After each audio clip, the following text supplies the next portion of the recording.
అందరికీ వందనాలండి. బాగున్నారు కదండీ! ప్రతిరోజు మీ కొరకు మేము ప్రార్థన చేస్తున్నాం. దేవుడు మిమ్మల్ని, మీ కుటుంబాలను ఆశీర్వదించునుగాక.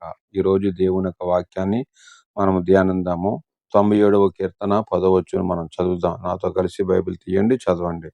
యెహోవాను ప్రేమించు వారలారా, చెడుతనమును అసహ్యించుకొనుడి. ప్రియమైన దేవుని బిడ్డలారా, మనము దేవుని మందిరానికి వెళుతున్నాము. నిజంగా యేసుక్రీస్తు వారిని నమ్ముకున్నాము అనుకుంటున్నాము. దేవుణ్ణి ప్రేమిస్తాం అనుకుంటున్నాం. నీవు నిజంగా గాని యేసుక్రీస్తుని ప్రేమిస్తే, యెహోవాను ప్రేమిస్తే ప్రియమైన వాళ్ళారా, నీలో ఉన్న చెడుతనాన్ని వెంటనే మీరు తొలగించేసుకోవాలి.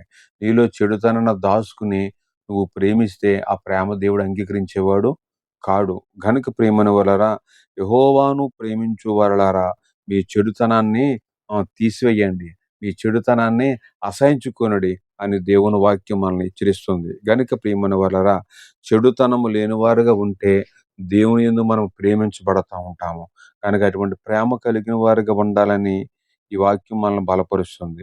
గనుక ప్రియ దేవుని బిడ్డలారా, మనందరము కలిసి దేవుణ్ణి ప్రేమించువారుగా ఉందాము. దేవుణ్ణి ప్రేమిస్తే ఆయన మన అన్ని విషయాల్లో ఆశీర్వదిస్తా ఉంటారు. అటువంటి కృప దేవుడు మనకు దయచేయును గాక. ఆమేన్.